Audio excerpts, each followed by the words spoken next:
A holiday means a lot of different things to a lot of different people, but almost everyone hopes for a break from the daily grind and time to relax and unwind.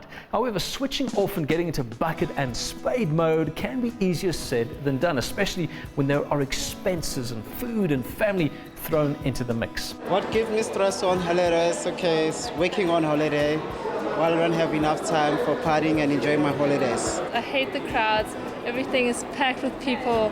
Then the prices are going up, which I hate. There's no stress. We're going to enjoy the holiday. It's really stressful to figure out all the Christmas presents for everybody. Really stressful, especially when you have family, because you never have time to rest with them. You stress during the year, and on holiday you chill. And it's family time and celebration, yeah. So the question is, how can you make sure you have a real holiday this year? That's what I'm asking Lizelle. Lizelle, what do you say off the bat? Possible? It is very well possible, except, the holiday season can very easily also become a to-do list. And that is because sometimes we have certain expectations around the festive season. We expect to be happy, to be cheerful, and at the background we might not necessarily be feeling that way. What are some of the common stresses that pop up during the holidays, would you say? People can become stressed over a variety of things. Sometimes it can be related to finances, going out, having to socialize and spend money all the time. That can potentially be stressful. Sometimes it just has to do with logistical and the operational stuff around holidaying, so booking flights, accommodation, that type of thing. That all boils down to having decisions, and underlying making decisions and making choices is anxiety. What are some of the warning signs that we're experiencing holiday stress?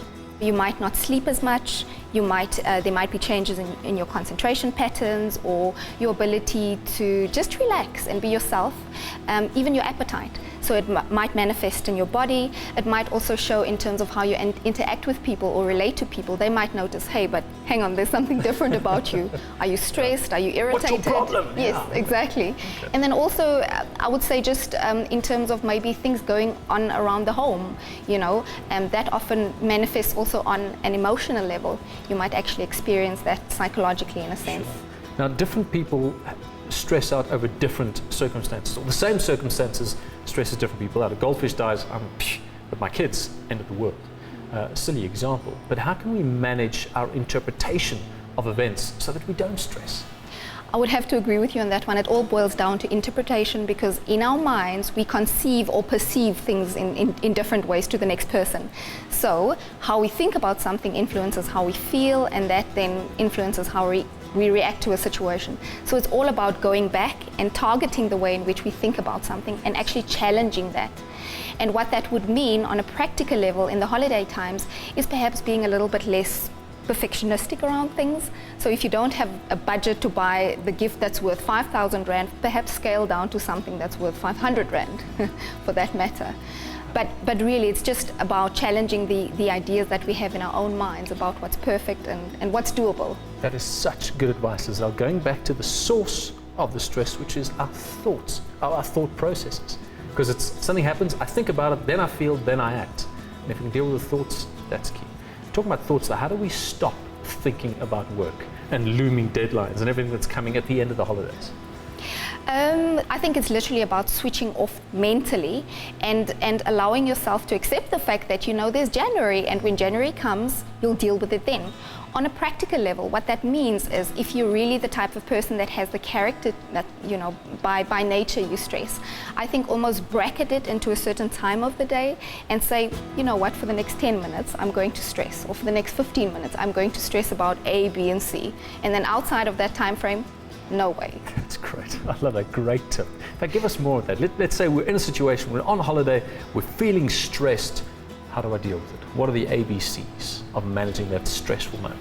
It's really just allowing yourself to realize that it's a different time of the year, and we're not in the rat race normally in December. So you don't have to necessarily run from one thing to the next. So I think it boils down to really just thinking about it in a different way yet again. Okay, and managing expectations. Yes. Lizelle, fantastic. Here's what I'm going to do to manage my sanity during the silly season. Firstly, 3 things. Be realistic. Neither you nor your holiday has to be perfect, so manage your expectations and be flexible. Secondly, stop worrying about the things you can't completely control. I mean, that's just being unreasonable. Again, expectations. And finally, take care of yourself. Many of us spend so much time caring for the needs of others that we neglect our own needs. So make sure you get some me time. That's my plan to beat holiday stress. What's your plan?